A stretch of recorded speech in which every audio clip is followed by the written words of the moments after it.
studies have shown that solutions are available to achieve the transition.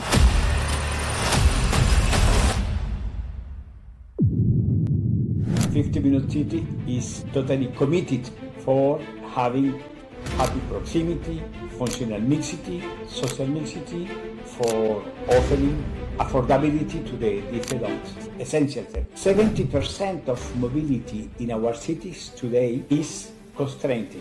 We don't have a choice. I need to go early in the morning, I need to come back later in the evening. This is not a human life. This is the automatized life. And this is the reason for losing the social connectivity. For the first time, our humanity is massively digital connected and at the same time massively socially disconnected. Alan Barthod argues that Paris, where you developed this idea, is already a 15-minute city. Activity is not only a metric question, but the less important point in the 50-minute city is the number of minutes. The happy proximity is this capability for offering this lot of different services as a public service. Today I'm speaking with Carlos Moreno, who introduced the idea of the 15-minute city into global urban conversations, an idea that has inspired cities like Paris and Milan, and also triggered serious criticism. The number 15 is not an obsession. Carlos, welcome. It's a pleasure to have you here. Thank you for this kind invitation. Carlos, let's start at the beginning. What was it about modern cities that made you feel everyday life needed a completely new framework like the 15-minute city? The 15-minute city is a global framework for transforming radically our lifestyle in our cities. The concept in reality is very simple. Instead of to continue to live with this tremendous zonification in the legacy of the urbanism of the 20th century, where we have different specialized zones in our cities related to long distances, lots of time spent for commuting, massive use of individual cars, the significant investments for continuing to build the roads and infrastructures. My proposal is in the 21st century to have an access in short distances with decarbonized mobility to the essential functions for revigorating our neighborhood. The scientific contributions that I have evoked to define the concept of the high quality societal life based on a proximity for having a daily access to 6 essential needs. This is not only to have a roof and 4 walls for living. We need education and culture. We need access to supply, local commerce, local shops with the short circuits. To access to care, medical services, well-being, physical and mental. To access to public spaces for enjoying leisure, with a public space for people with the good air quality, vegetation, and this availability for mixing people, gender equity, safe places for human, and to transform our work style. After the COVID-19, we could note that it is possible to transform our work style. These 6 essential functions are at the core of our concept, and we have introduced 3 new indicators of the quality of life. My personal well-being, myself and my family. Secondly, the social well-being with my neighbors and my work colleagues. This matrix of the high quality societal life is the focus for offering a polycentric city with, on the one hand, the functional mixity for offering these intertwined different services with the same social infrastructures, the Utopia, to mix functions in the infrastructure that exists today for cutting with the specialized zones. And secondly, the social mixity for fighting against gentrification. And at the center of the social mixity, the affordable housing. The affordable housing is the possibility for offering this social housing for people with low incomes, with low revenues in the city, This is one of the sources of the urban segregation. Rich people in one zone, middle class, working class in the other zone, slums, and other. We need to regenerate our city, not only by the mixity of the social functions, by the presence of services, but regenerating our neighborhood with this social mix. The nickname, in fact, is the happy proximity because the number 15 is not an obsession. We could have the 15-minute city, the 20-minute city, the 10-minute city, the city of the shorter distances, a polycentric city, functional mixity, social mixity, chronotopia, and reducing short distances by low carbon mobility. So basically, you mean we need a mixed land use city. But again, many traditional cities, including in India, already work through proximity and mixed use. How do you position 15-minute city in relation to that history? This is an essential question, Ruchita. We need today to change radically our public, urban, or territorial policy. The question is how could we develop the land use for offering a new possibility in our cities for proposing public services oriented to satisfy the essential needs of the population. The public service is related to the local urban plan, the territorial plan, managed by the local governance, mayor, president of metropolises, president of region, president of state, even of the national government. This way is not a magic wand for proposing different solutions in the short term. This is not a question for solving the ecological, economical, and social issues in our cities in a few months, even in a few years, after 7 decades of zonifications in the legacy of the Le Corbusier segregation and fragmentation. This concept and its implementation is totally linked, intertwined for managing as a public policy. This is important because in some places I heard we have a new 15-minute city district built by the real estaters. This is a risk. This is not my concept because we need to transform our cities based on a public urban policy or public territorial policy for giving the priority in order to improve the quality of life of the whole city, not only in a district, not only for a particular company that wants to create a condominium or a building only accessible by people that have a particular revenue.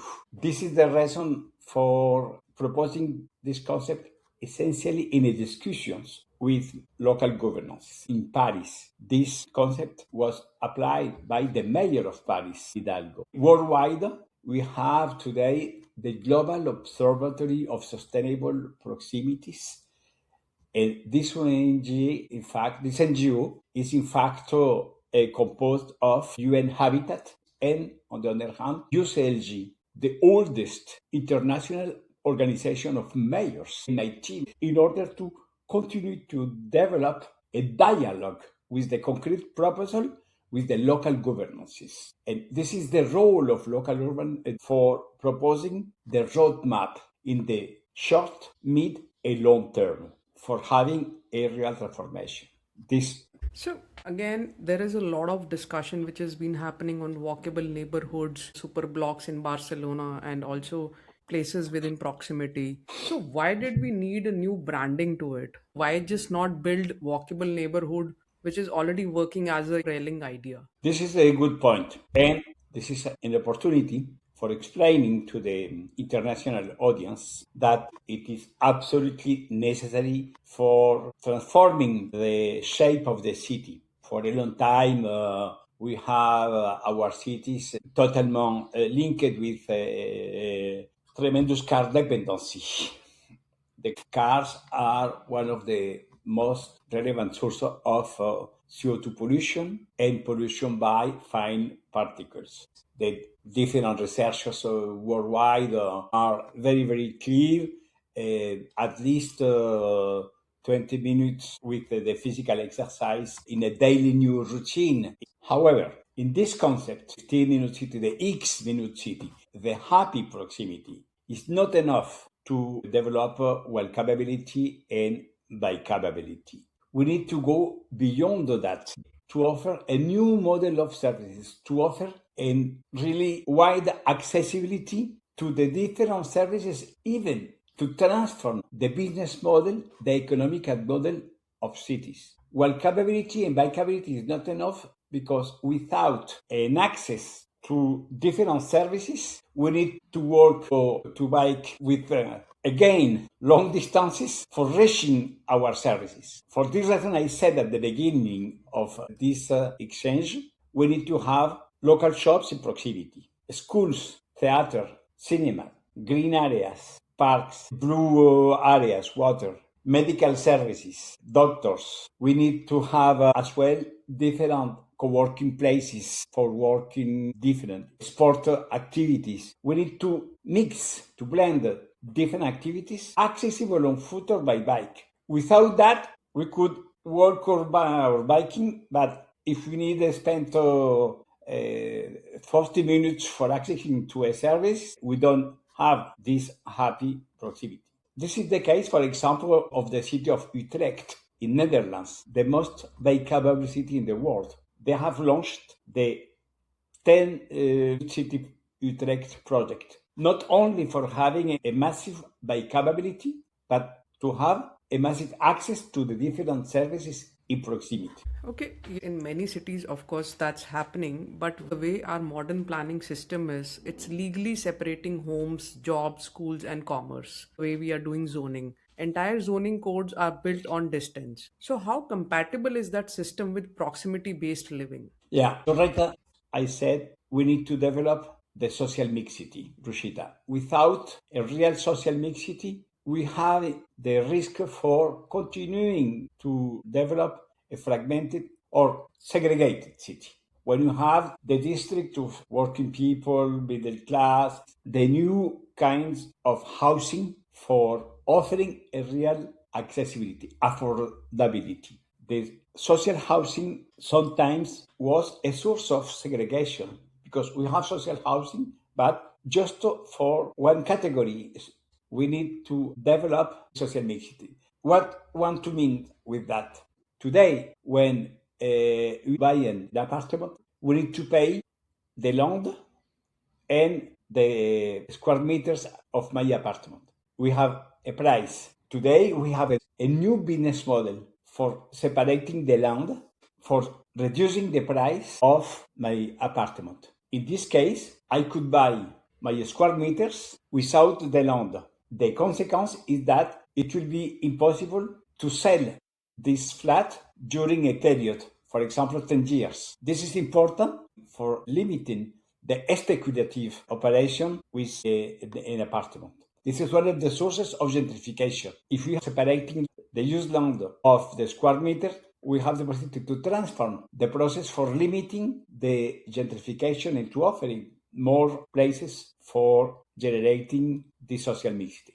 But again, to implement something like this, there has to be some change to be done on the regulation level. So, do you think any of the city which have gotten the regulation right, not the vision, the actual codes where you have seen zoning that enables this kind of framework? Very clever, very interesting backbone is in fact the keyword regulation. Today, when we said we need to develop different kind of regulation, we have people that said we need to develop the free market, free opportunities with free possibilities for each one, business is business, etc., etc.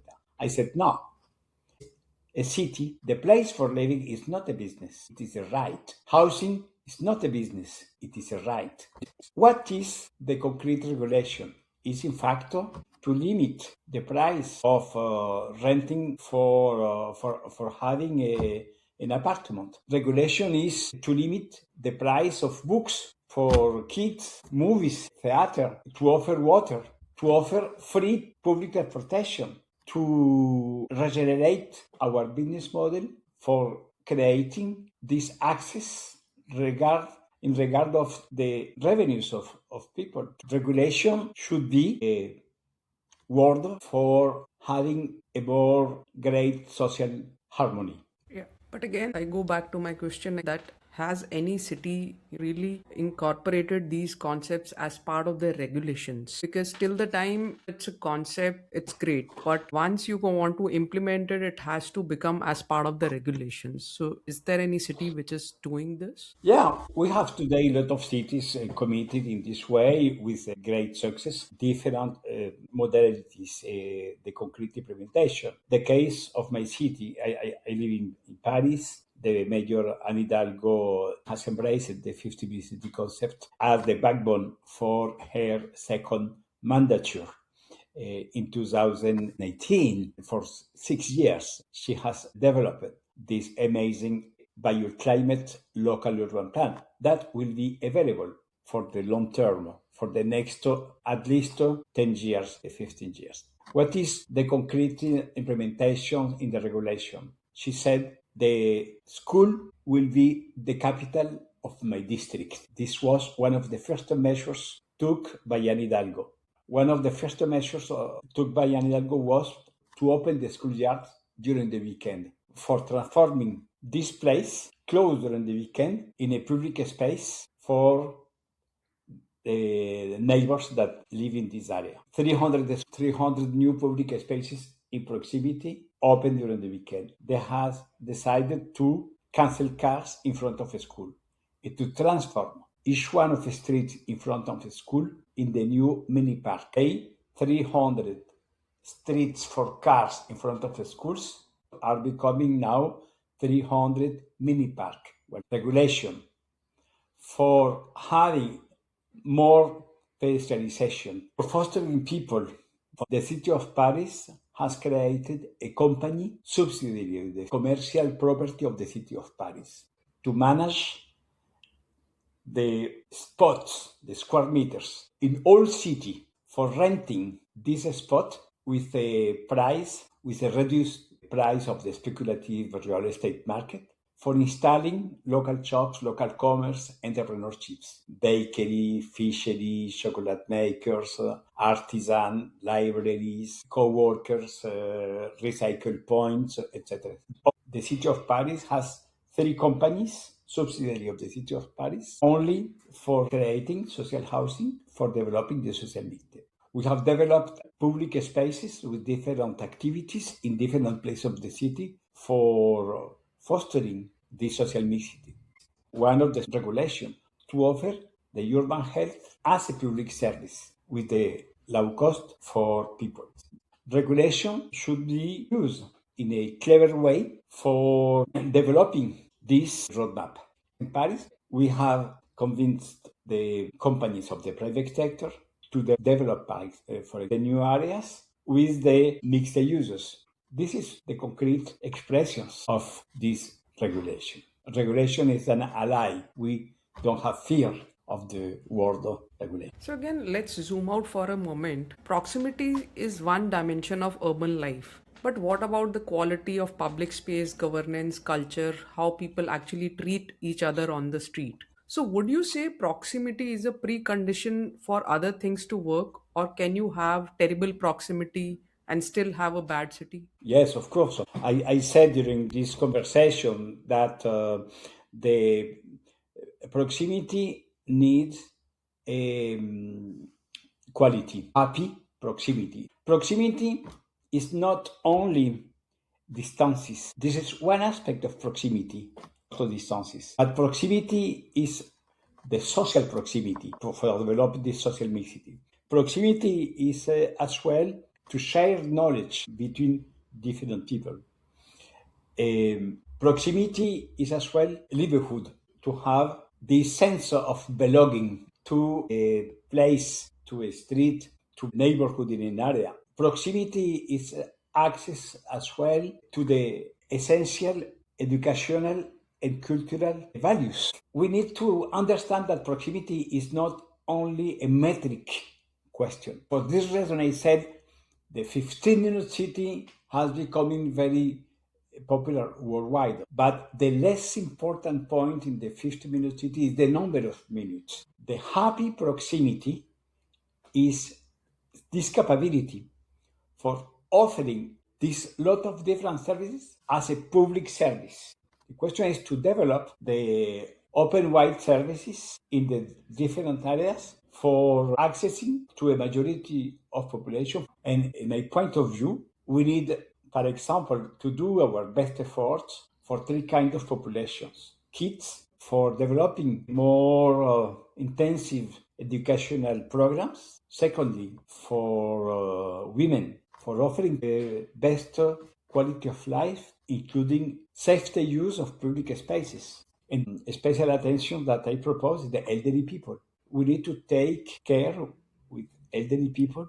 We need to fight against loneliness in our cities. Loneliness is one of the new social illness. This loneliness today is the result of the mental charge that has been increasing by the long distances, time spent in the uncomfortable commuting. For this reason, I consider with the 15-minute city, one of the most significant value is to access to an useful time, free time, to reduce the constraint commute, the constraint mobility for going to the chosen mobility. 70% of mobility in our cities today is constrained. We don't have a choice. I need to go early in the morning. I need to come back later in the evening. This is not a human life. This is the automatized life. And this is the reason for losing the social connectivity. For the first time, our humanity is massively digital connected and at the same time, massively socially disconnected. With the 15-minute city, we want to break out this new modern illness for generating this social community, social dialogue, social exchange, solidarity, for developing this way for taking care of people, for generating public space for the physical meetings. The 15-minute city is a way for finding our humanity in our streets, in our places, in our square. You talked about social illness and moving towards human cities. But there's one thing I want to ask to you, which you really don't talk about much, and I guess we as planners also are not discussing much about it. That is technology, delivery applications, remote work, digital platforms. They are changing how people use cities and also how people interact with each other. So does that Yeah. make proximity more important or less? Proximity should be complementary of the use of new technologies. I said happy proximity. This is not only proximity as the metrical attribute. This is proximity, happy proximity, social proximity, knowledge proximity, cultural proximity, educational proximity. The digital technologies are necessary today in the 21st world to improve the human life. We need to make a difference between the intensive use of this digital technology for isolating people. This is the case of social network. The other way is, in fact, to use digital technologies, the digital platform, for contributing to generate social links, for improving our daily life. For example, we need more walkability or bikeability in our cities. For generating a walkability in our cities, the use of digital technologies for locating the different places for visiting, for finding my path, for accessing to the different areas. We need to have not only mechanical bikes, because our cities are the different topologies with the hills, etc. We need technology for having electrical bikes. If we wanted to develop the bike sharing, in Paris we have the participatory budget. The participatory budget, this is the budget of the city of Paris, totally dedicated for the decisions that people can take during a vote once per year. For having a participatory budget, We need a digital platform for having access to the different projects, for voting, etc. We need that for having access to the transparency in cities, for the local governance, the open access. This is important. In the low-down city areas, we don't have enough doctors or medical services. We have the mobile trucks with the different technological devices for going to people once per week for offering these medical services. This is one use of technologies for improving the quality of life.